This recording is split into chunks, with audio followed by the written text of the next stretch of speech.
It's time for another Dice Tower review with Zee Garcia.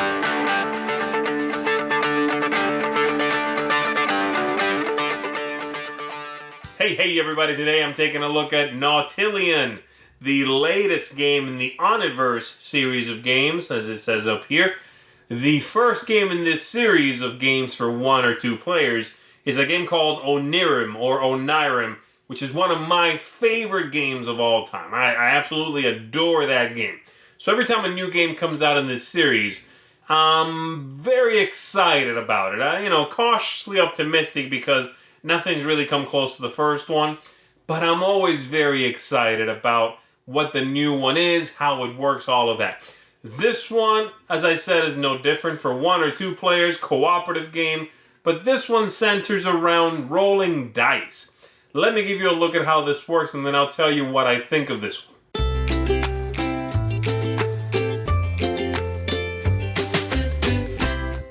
So here's what the basic game looks like, set up, ready to begin. Be aware that I am showing you the very basic introductory mode here for 1 player. There are several expansions and little variations in the box which introduce some interest and new things to explore. I'll give you a peek at some of those at the end of the overview here. The basic idea is that you are going to be navigating your little submarine, the Nautilion, through these tokens, through the depth, and make it all the way to the end over here before this ship, this evil ship, makes it all the way to the Happy Isles and you lose the game. But along the way, you have to gather the crew that you need onto your ship and make it all the way to the end with a full ship, okay? So, from round to round, you are very simply going to be rolling 3 dice here. Let me just roll here for now. And then you are going to be assigning these dice, 1 to your own ship, to your own sub, 1 to the enemy sub here, and 1 here to the Dark House, which is sort of an evil entity that is sending out the evil ship here to come get you, to come ruin your plans. Now, the idea here is whatever die you assign to the 2 subs, they're going to move that far ahead and grab the token underneath.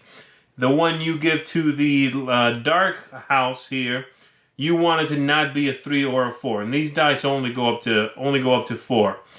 Because if it is a 3 or a 4, you are going to have to discard a token, either one of the ones from the sub or one of these that you start with, and allow you some special activities, some special actions you can take, okay? So let's say I go with this roll. I'm going to give the 2 to the Dark House there. I'll give myself the 3, and I'll give the other sub the 3. The first one we do is the Dark House. Nothing happens on a 2. Then this ship is going to move, 1, 2, and whatever it lands on, we remove from the game.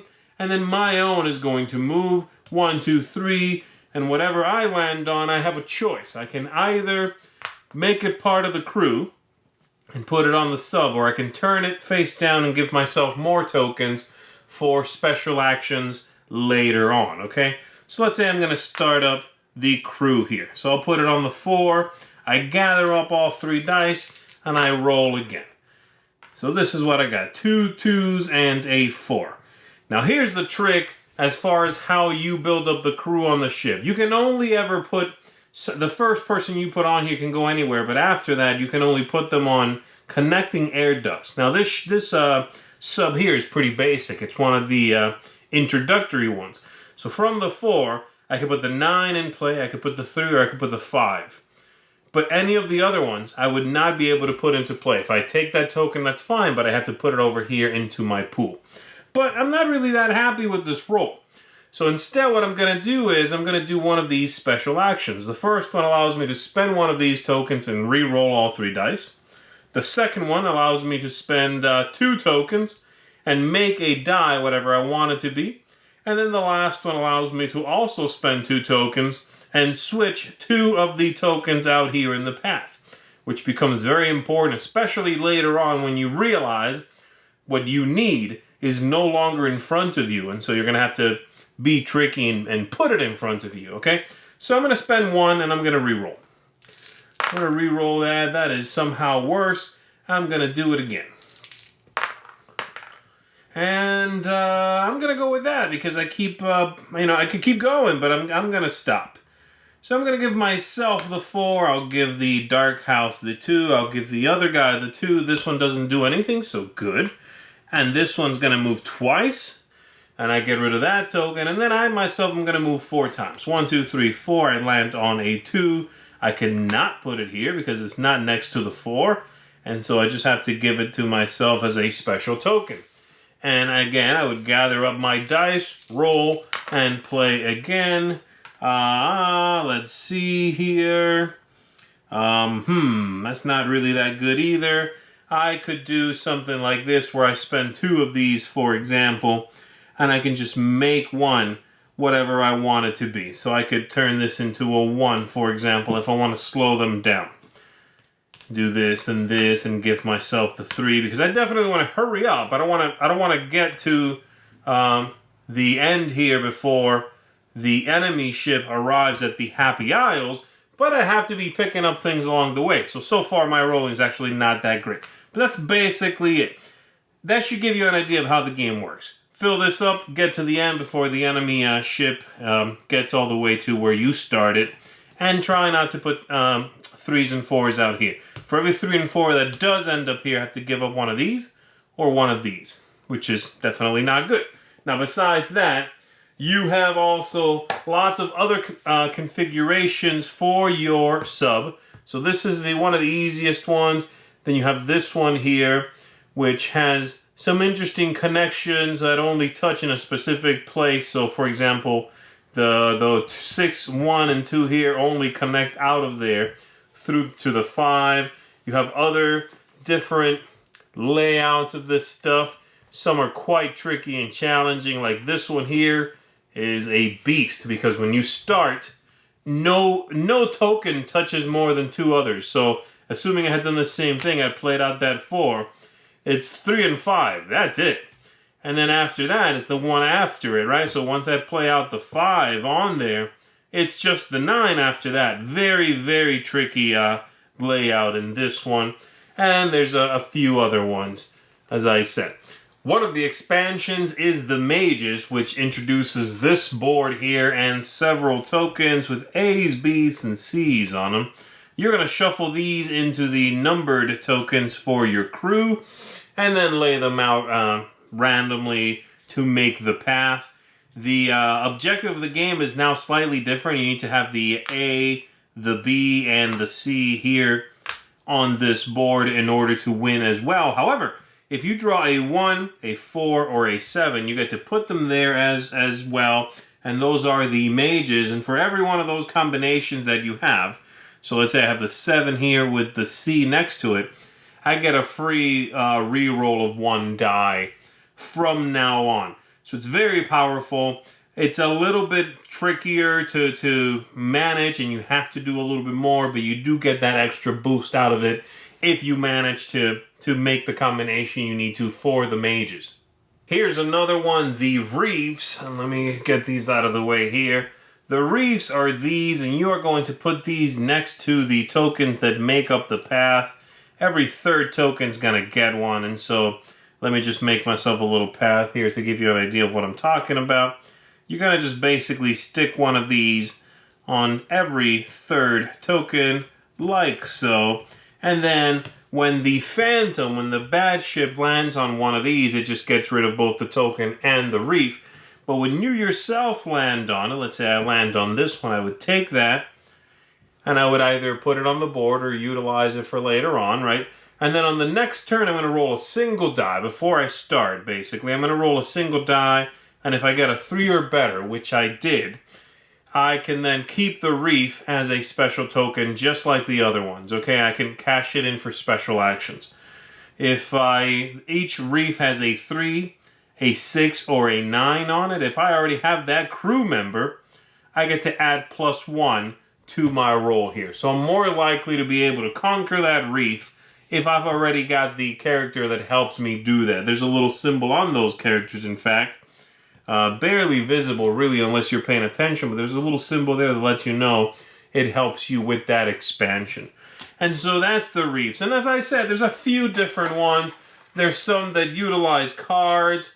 And so this is one here for the Dark House. This one utilizes these cards to basically randomize the power that this one has in order to hurt you. You would put some of these out, and the effect that hurts you from round to round will vary. And there is this one here, where you have to overcome some challenges in order to win. Lots of interesting little variants. There are 5 of them, if I'm not mistaken, in the box. But that's pretty much it. The last thing I want to mention is that it does have a 2-player version of the game. And quite simply, you're going to give one of these cards to each player at the beginning of the game. And it allows you to only put out certain characters into your crew, depending on which of these cards you have. This one says 1 through 5. This one says 5 through 9. And so it's going to limit what you are able to do. And then your opponent would have a go and back and forth between the two of you. The objective basically stays the same, and that is try to make it to the end with a full crew, and you are going to win the game of Nautilion. So there you have it. Pretty straightforward concept in here. It's basically a roll and move. And I've read a designer diary from the designer where he said that, yeah, he wanted to take roll and move and see if he could get a good game out of it. So did he do that? I think he did. This is an engaging little game. It's fun for one player. I do prefer it solitaire, which I guess is true for pretty much the entire series of these games. They work with 2. They're fine with 2. I just prefer them solitaire. And Nautilion here definitely adds something interesting and new to the previous games that none of them had quite done before. It's got that great push your luck feel to it where you have to do this balancing act between rushing to the end and picking up things along the way. None of the other games really feel that way, and I like that a lot. It's got a lot of variability in the box with all of the different Nautilions, the little subs. It's got the expansions built right into it, and those are fun and interesting. It's a great package, and this is one of the ones that I think has not just great artwork.